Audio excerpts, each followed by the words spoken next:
ShahidHammad. Anybody from East Africa might know him. He's still there till today. But I started with the Ugandan market, which was a bit tough because being a Nigerian and the stereotyping that was going on at the time, not as bad as it is now. But yes, that I found it very interesting, lovely people. Then moved on to Kenya, Tanzania, and before I started to go back to West Africa to tap that market. So it's quite interesting, challenging, and over the years we proceeded to exploring the opportunities in the UAE that was made available to us at the time. I had a publishing company here called Energy Magazine. It was the first energy magazine in the Middle East. We ran that magazine for a good 6 years. That was it was a bit challenging because at the time that market was controlled by the Lebanese and the Indian community. So being the first African in that space wasn't quite easy.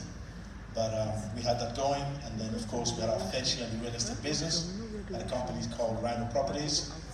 It's a brokerage firm. We ran for good, you could say, another 6 years, 7 years, before the bubble popped, you could say, 2008, 2009.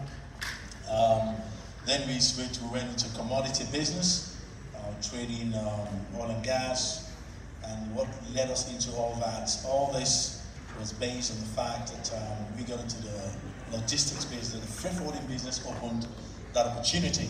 And I thank God because for every stage of my life, I've noticed you go to a niche market where you feel is untapped. So this is where we capitalized on.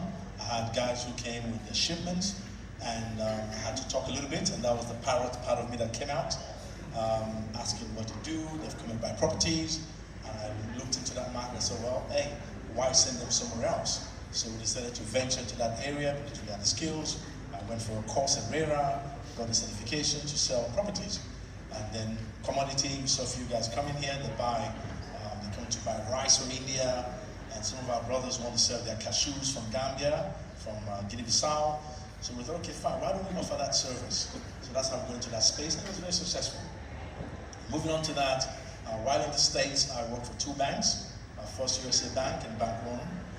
There I got a bit of experience in the finance industry. Towards coming back here, we thought, you know what, few people had issues, mostly in Africa, because we think there's this prejudice about African banks, and some of our African brothers and sisters feel that noise that, well, you know, I can't match up to the big boys in the market. So we now thought to bridge that gap. And that's why we came up with the financial engineering, where we help them structure their business, advise them wisely, and see how we can bridge the gap between those in Africa and the market in India, in Vietnam, where they want to buy rice, or they want to buy a vehicle here.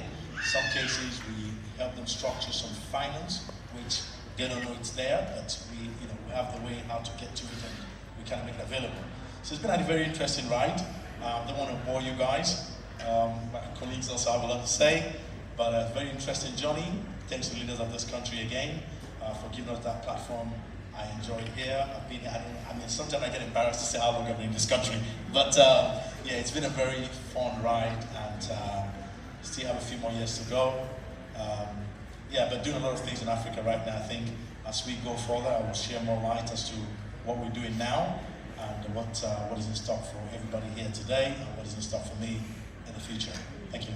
Thank you so much. Wow. You answered like 10 of my questions and helped me to ask like 10 extra. Thank you so much. That's amazing. I think you're probably the one person that's been here the longest. I was born 1991. Been here as long as I've been alive. Thank you so much. Over now to our next speaker, sir. All right. It's an honor to be on this platform, to share a bit of my story and my journey in Dubai. My name is Austin Adeko. I'm the CEO of Gateway Corporate Services. We basically help individuals and organizations establish here in UAE and in Nigeria, establish businesses. I left banking in Nigeria. I was a banker in Nigeria. We started Chartered Bank. I moved on to UAE to further my studies. some point along the line, kind of Dubai happened. And from there, I moved into business, because getting to Dubai, part of what drives Dubai is tourism. I moved into the car rental business. I did a bit of my research and got into the business. But again, midway into the business, I discovered that